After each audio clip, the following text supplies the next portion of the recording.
Buenos días, hermanos. Nuevamente los saludamos, hermanos, la familia Peñuela Rodríguez. Vamos a iniciar con nuestros estudios del mes de abril. Este estudio es el número 36, es el último del mes de abril y lleva como título ¿Cómo ser lleno del Espíritu Santo? Antes, mis hermanos, vamos a hacer una oración. Señor Padre, gracias te damos en esta hermosa mañana. Gracias porque nos permites levantarnos, Señor. Bendice a cada uno de mis hermanos donde quiera que ellos se encuentren escuchando estos estudios, Señor Padre. Provéele, Señor Padre, de todo lo necesario. Guárdalos, Padre, en el hueco de tu mano. En el nombre de Cristo Jesús. Amén. Hermanos, como les comenté, es el estudio 36 que lleva como título ¿Cómo ser lleno del Espíritu Santo? La verdad central, hermanos, en este estudio, el Espíritu Santo nos llena para reproducir en nuestro carácter la semejanza de Cristo y proveer poder a nuestro testimonio y servicio. Hermanos, en el estudio anterior hemos visto que la plenitud del Espíritu Santo no es una opción para el cristiano, sino más bien un mandato. Eso lo vemos en Efesios 5:18. ¿Sí? Entonces, ¿cómo lograr la plenitud? Hermanos, no existe ninguna fórmula específica en la Biblia para ser llenos del Espíritu. Algunos han enseñado que esa fórmula se encuentra en Juan 7, capítulo 7, versículo 37 al 39, que dice así la palabra: si alguno tiene sed, venga a mí y beba. El que cree en mí, como dice la Escritura, de su interior correrán ríos de agua viva. Esto dijo del Espíritu que habían de recibir los que creyesen en él. Amén. Ahora bien, es cierto que en ese hermoso pasaje, nuestro Señor Jesucristo explica cómo recibir el Espíritu, pero ¿es una invitación al cristiano a recibir la plenitud del Espíritu? O bien, una invitación al incrédulo para que reciba al Espíritu Santo por primera vez y experimente la regeneración. Un análisis de este versículo demuestra que pudiera ser cualquiera de las dos cosas. Además, nos ilustra un principio importante. No debemos buscar diferentes fórmulas en la Biblia para recibir distintas bendiciones del Señor. Todo, hermanos, gracias a Dios, otorga a partir de la salvación, nos viene por medio de la fe en Jesucristo. Es cuestión de volver a vivir lo que experimentó en principio, hermanos. Hermanos, veremos este estudio, los 3 pasos para recibir la plenitud del Espíritu Santo. El primer paso es desearlo. Eso lo vamos a ver en Juan 7, 37 al 39 y capítulo 16, versículo 14 de ese mismo libro de Juan. El segundo paso, someterse. Eso lo veremos en Romanos 6, del 11 al 14, el capítulo 12, del 1 al 2, y 2 de Corintios 5:15, Gálatas 2:20 y por último 1 de Juan 1:9. Y por último el tercer paso, pedirlo. Así es, hermanos, apropiarse de su promesa. Lo veremos en Marcos 11:24 y Juan 14:13. Hermanos, iniciamos con el primer paso, desearlo. Lo veremos en Juan 7, 37 al 39 y el capítulo 16, versículo 14. Recorremos una realidad que destacó en el estudio anterior, hermanos, al hablar de la búsqueda de la plenitud del Espíritu. No pensamos en una sola experiencia, sino en una diaria. Así que los 3 pasos que veremos han de caracterizar la vida continua del creyente. En primer lugar, la plenitud del Espíritu Santo depende de un deseo profundo y constante. Si Cristo declaró en Juan 7:37, si alguno tiene sed, hermanos, si alguno tiene sed, en esta hermosa figura, la sed física y la sed del Espíritu se asemejan en 4 aspectos. El primero, la sed es instinto más poderoso que existe en el hombre. El ser humano tiene otras necesidades fuertes, pero ninguna otra presiona tanto como la necesidad del líquido. En forma semejante en la vida de un hijo de Dios, todos los demás deseos deben quedar atrás en relación con su deseo de glorificar a Dios por medio de una vida saturada del Espíritu Santo. Hermanos, el salmista expresa esta sed espiritual en Salmo 42, 1, 2, y dice la palabra: como ansía el venado las corrientes de las aguas, así te ansía a ti, oh Dios, el alma mía. Mi alma tiene sed de Dios, del Dios vivo. Amén. Hermanos, el segundo aspecto, una sed diaria, es necesaria para mantener la vida. Responde a un requerimiento del organismo, el cual perecerá si no recibe agua. ¿Quién no ha experimentado, quién no ha necesitado saciarse del agua, hermanos, cuando uno tiene demasiada sed? Así también en la vida espiritual ha de haber una sed constante de la presencia y la plenitud del Espíritu para que la vida espiritual prospere. Jesús dijo: bienaventurados los que tienen hambre y sed de justicia, porque ellos serán saciados. Eso lo vemos en Mateo 5, 6, hermanos. Y el tercero, la sed es un fenómeno completamente normal. Si un miembro de la familia deja de sentir la necesidad de agua, los demás se procurarían. En forma semejante, la sed espiritual, o sea, un deseo constante de cada vez más la presencia y el poder del Espíritu Santo. Es un fenómeno perfectamente natural para el cristiano. El que no tenga sed del Señor está espiritualmente enfermo. Cuarto aspecto, con un vaso de agua se puede saciar momentáneamente la sed. Pero esta, hermanos, pronto vuelve tan urgente como antes. No es posible tomar suficiente agua hoy para que mañana no vuelvas a sentir esa necesidad de saciar la sed. Así también el hambre, y la sed del Señor se puede satisfacer por un momento. Pero cuanto más conocemos al Señor, más se acrecienta el anhelo de conocerlo más y queremos más y más. Ahora bien, ¿por qué desear la plenitud del Espíritu? Es posible como desearla con fines egoístas. Hermanos, desgraciadamente a veces lo es. El peligro más útil para el cristiano consagrado es dejar usar a Dios para fines egoístas, para que otros se impresionen de su espiritualidad o para que su iglesia supere a otras. Hermanos, para vivir en la plenitud del Espíritu es indispensable que dejemos a un lado cualquier deseo que nos estorbe, tanto los deseos indebidos, más obvios, como los que se disfrazan de piedad. Toda nuestra vida ha de centrarse en una sola ambición, la de glorificar al Señor. Hermanos, continuamos con el segundo paso, que es someterse, apropiarse de su promesa, hermanos. Lo vamos a ver en Romanos 6, 11 al 14, y el capítulo 12, versículo 1 y 2, segunda de Corintios 5, 15, Gálatas 2, 20 y primera de Juan 1, 9. Hermanos, recordemos que Jesús prometió: todo lo que pidáis en mi nombre, eso haré para que el Padre sea glorificado en el Hijo. Eso lo vemos en Juan 14, 13. Cualquier deseo que no tenga como su fin glorificar al Señor, anulará la oración.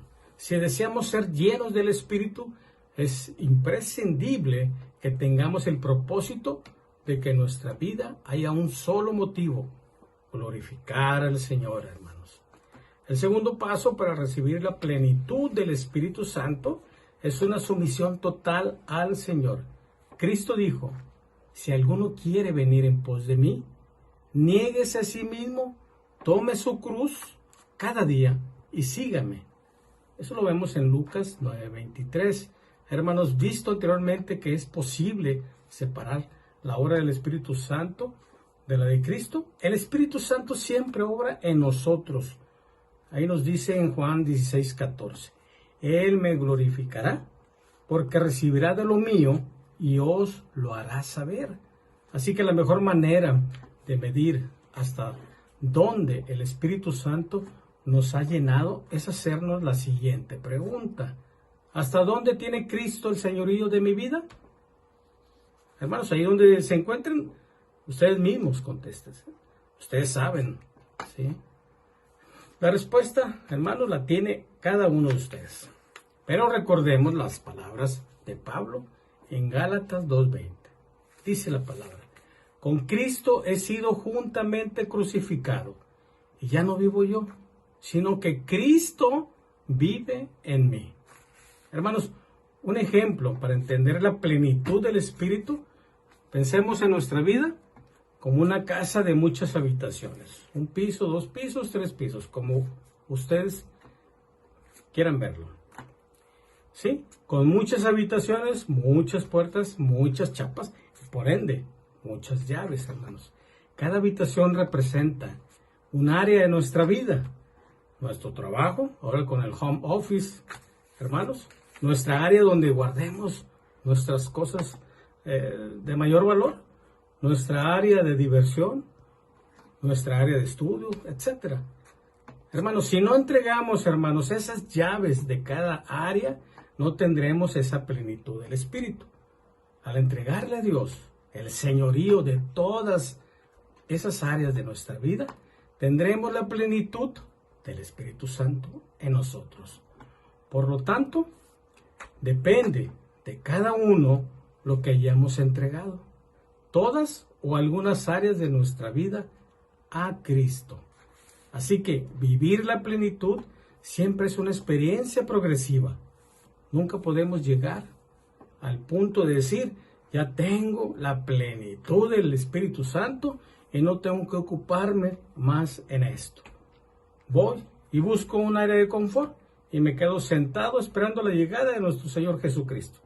Dicha realidad se debe al hecho de que al ir progresando en nuestra vida espiritual, el Espíritu siempre nos viene revelando nuevas áreas de donde aún no nos hemos sometido a Cristo como nuestro Señor. Como resultado, lo que pudiera haber sido para mí ayer la plenitud del Espíritu, no lo será para mañana.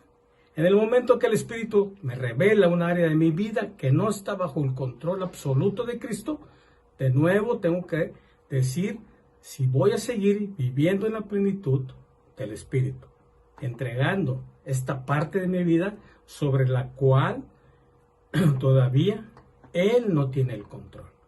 En forma concreta, ¿qué hemos de hacer para lograr esta sumisión total a Cristo?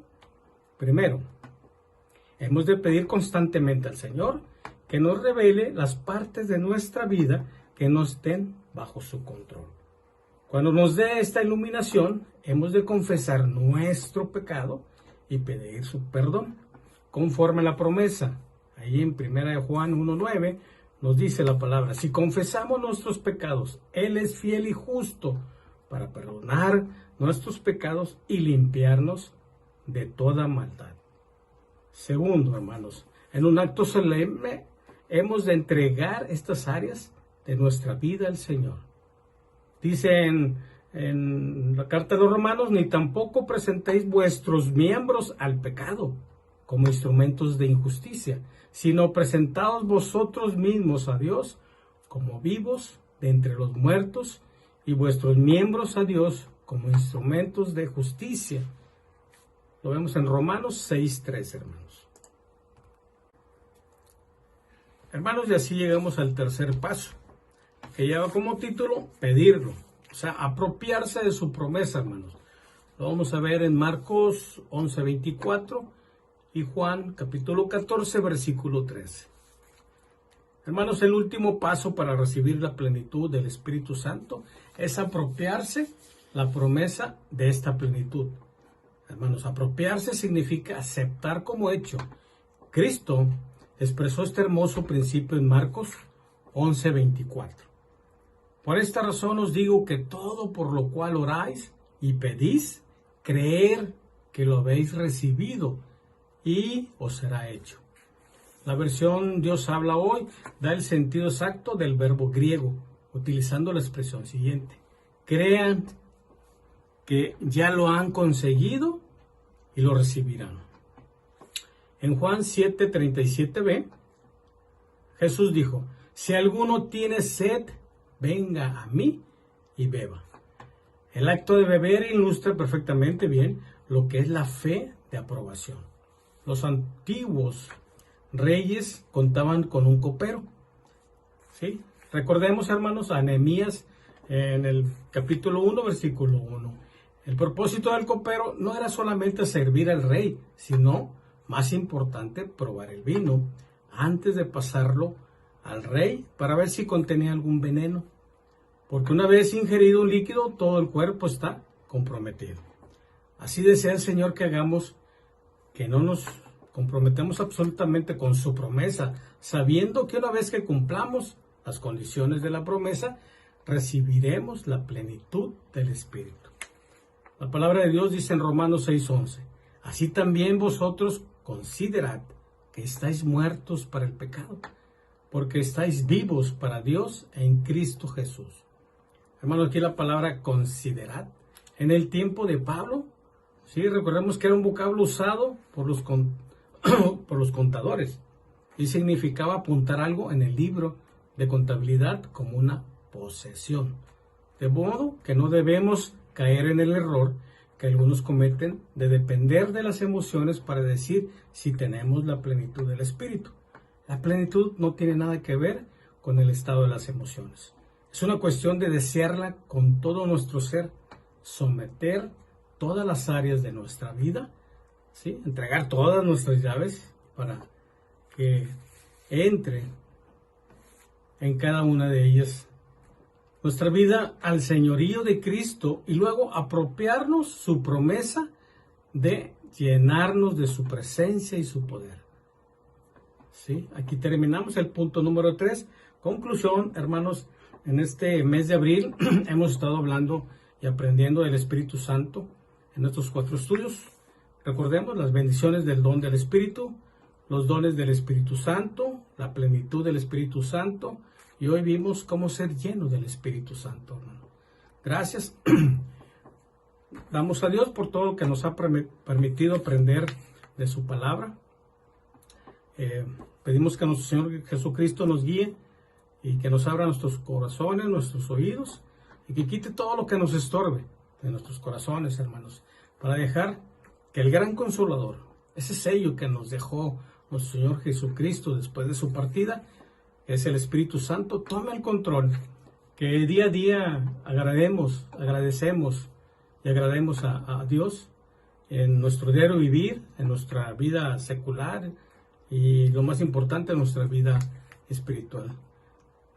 Demos gracias que Dios nos ha dado, nos ha llenado de dones, que estos dones los podamos usar, hermanos, tanto dentro de la iglesia como fuera de ella, en cualquier actividad de ahí de la iglesia. Queremos aprender más, escuchar, tener la plenitud y la llenura del Espíritu Santo, hermanos. Sabemos que no es fácil, sabemos que tendremos aflicción, pero hermanos, tomados de la mano de nuestro Señor Jesucristo, saldremos adelante, la victoria es de Él. Dios los bendiga, mis hermanos, donde quiera que se encuentren. Amén.